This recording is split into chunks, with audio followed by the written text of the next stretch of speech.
Okay, welcome back. Let's take a look at some of the important concepts that we all need to know about the pulp in terms of pulp biology and physiology so we can apply it later on during our patient interview and then maybe during our clinical diagnosis as well.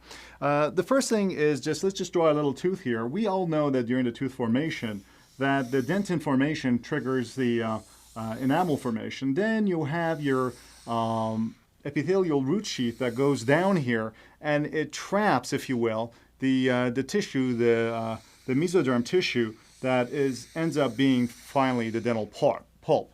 And the dental pulp is, obviously it's driven from mesoderm as opposed to the ectoderm, which is your enamel portion. This trapping of the tissue that's in here is just basically your regular connective tissue. However, it gets trapped as the roots close down. So people call the pulp oftentimes the nerve. It's a big mistake. Please do not call that the nerve. That's a big no-no. It is the dental pulp.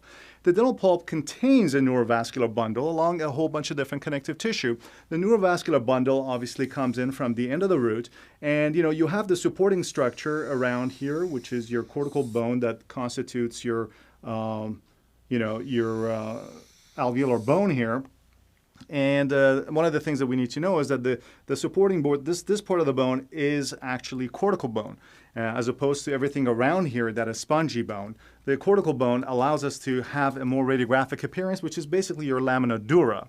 So any breakdown in the lamina dura will tell us information about the inflammation or infection that may have caused bone resorption. But let's go back to this. The neurovascular bundle comes in, obviously, in terms of the blood vessel supply. You have in the maxillary artery in the maxilla that supplies the maxillary teeth, and you got your inferior alveolar artery in the lower arch that supplies your mandibular teeth. And now the nerve, we all know that from basic anatomy that we're talking about your trigeminal nerve, the maxillary and the mandibular division, V2 and V3. What people don't understand is that it's not just one nerve coming in inside the tooth. There are actually different kinds of axons. And anywhere from 2,000 to 3,000 different axons actually enter the pulp right at the apical area. And what's important about that is to know that there are primarily two different types of axons. You have your A fibers and your C fibers. What's characteristic of the A fibers is the fact that they are myelinated. These are two different subtypes here. You have your A delta fibers, and you have your A beta fibers. And the difference between the two is that the A delta fibers are the most numerous. They're over 90% of the A fibers that go in, and this is only about 10%. Now, what's so important about this? I mean, beyond the neuroanatomy and the neurophysiology, is it really important to know that? Yes, it is. The reason why it's important is because there is different kinds of pains that are conducted by your A fibers versus your C fibers. Your A fibers being the myelinated nerves, they conduct fast pain. So when a patient comes in and it tells you that they're having sharp shooting pain, then you're talking about your A delta fibers. And when they tell you that they're having dull, aching, throbbing, deep-seated pain in their jaw, they're talking about the C fibers. And the C fibers are the unmyelinated nerves, and they're fairly numerous, and they're more in the pulp proper. So how does this information about what kind of nerve fibers are conducting the different kind of pain will help you? Well, it does help you in a very important way. First of all, the A delta fibers, as they come into the pulp, they start to come in, and then they kind of form a little plexus right here around the perimeter of the pulp space, or right adjacent to the odontoblasts. And that creates a little plexus of nerves, called the Raschkow's plexus. And they send a little projections into the dentinal tubules along with the odontoblast, right? On the other hand, the C fibers are more here in the middle of the pulp, in where area we call the pulp proper. So what's so important about that? Well, what it tells you is in terms of the chronology of pain. Obviously, since pain is triggered, or the progress of infection is from outside in, you're going to end up having triggering of your A fibers, and primarily the A delta fibers, first. And that is, patients start with having sharp shooting pain. And then later on, as the infection or inflammation proceeds to the pulp proper, to the middle of the pulp, then you end up having pain that is more deep-seated. Now, what's very interesting also is that temperature pain is triggered by the A delta fibers, and then the cold is triggered by the A delta fibers, but the heat will end up being triggered by the C fibers, which is why early part of inflammation in the pulp is characterized by cold sensitivity, but then later on, as the infection proceeds to the middle part of the pulp, patients end up having heat sensitivity. So that's another area that is very important to understand. Another thing that you should know is that this distribution change between 90% A delta versus 10% A beta fibers is significant in the following way. The A delta fibers, as I mentioned, are fast-shooting kind of nociceptors. The A beta fibers are, on the other hand, they're kind of mechanoreceptors, and also proprioceptors to some extent too. Proprioceptive fibers are the ones that actually tell you where your body is in time-space. So, the proprioceptive fibers in my hand will tell me that, I'm holding my hand up here, although my eyes are closed. I know my body in location and in place in time-space. However, the paucity of the A beta fibers or the proprioceptive nerve fibers inside the dental pulp is responsible for why your patients can't tell you where is the pain coming from. The pain is diffuse in this area because we don't have enough mechanoreceptors inside the pulp that can tell you where the pain is coming from. So as a result, the pain gets referred because it's oftentimes a function of the C fibers where the heat starts to kind of creep in.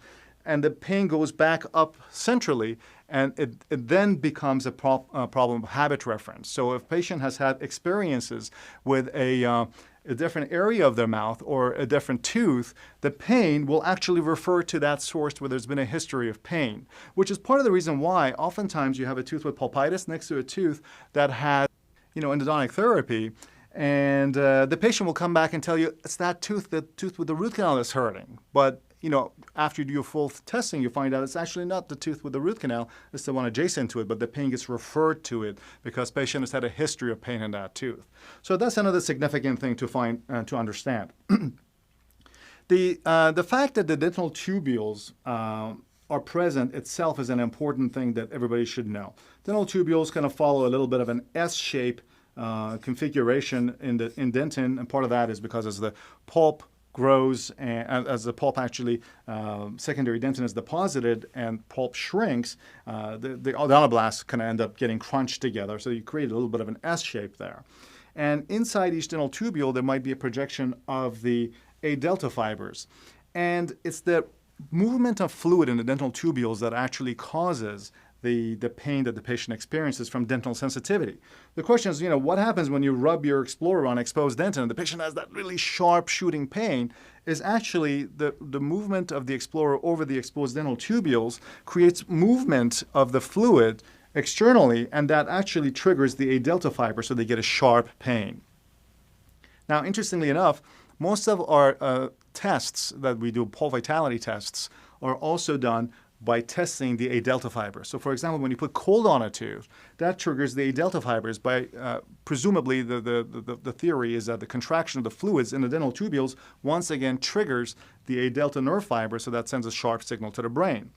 And heat, on the other hand, as I mentioned, is a later process because of inflammation in the pulp, and that has to do with vasodilation and increasing the pressure.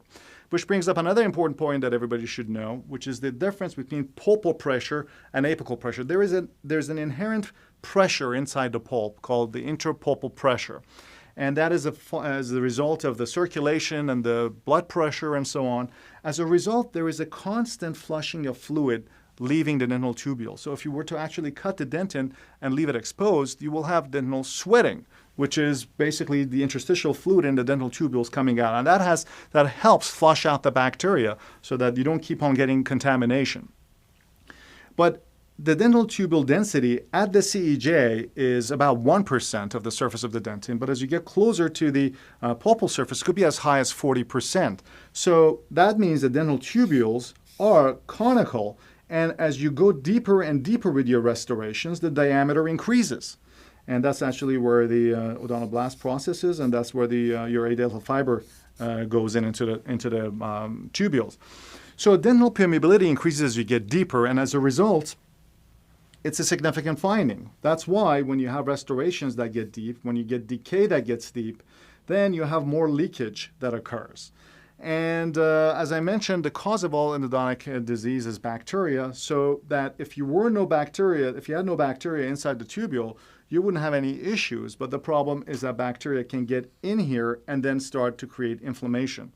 And this inflammation can then progress from here, cause localized even abscesses. You get irreversible pulpitis, and then it works its way down all the way to the periapical area.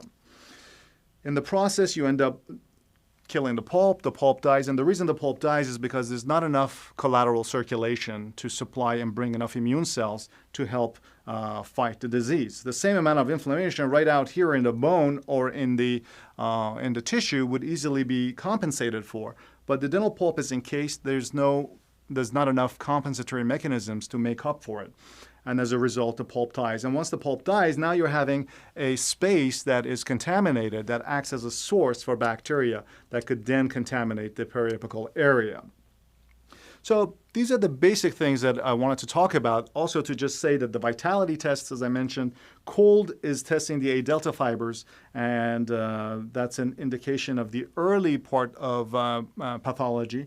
And then heat is a later part of pathology because it basically tests the pulp proper in the middle of the tooth, and that goes through vasodilation. And then percussion test. When you actually hit the tooth from the top and you have inflammation at the apex, the tooth is acting like a probe. So your whole tooth is an extension of the back of your mirror as you're percussing the tooth, and inflammation here will give you the percussion. So the percussion test gives you information about the apical area. The percussion test alone doesn't give you any information about the pulp. Now, you could do a bite test, and a bite test will give you information both about the apical area as well as the coronal area. And the reason why is because the bite test can cause cuspal deflection. And cuspal deflection, which is just the movement of the cusp, and if you have a leaky restoration or if you have a crack on the tooth, then this mechanism of deflection of the pulp, through the same way you get hydrodynamic theory, which is the fluid of the movement, creates a sharp shooting pain in the A delta fibers, which is what the patient will basically report to you.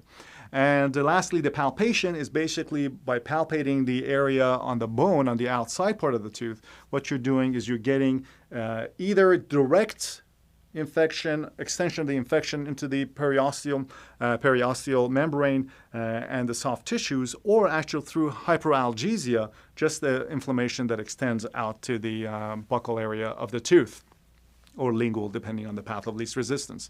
So these are really the important concepts that I wanted to talk to you about. And now, having this kind of basic understanding of what is going on in the pulp and the pulpal physiology, I'd like to share with you some of the current terminology that has been used according to the new consensus by the American Association of Endodontists for pulpal and periapical diagnosis. And we're going to do that in the next lesson.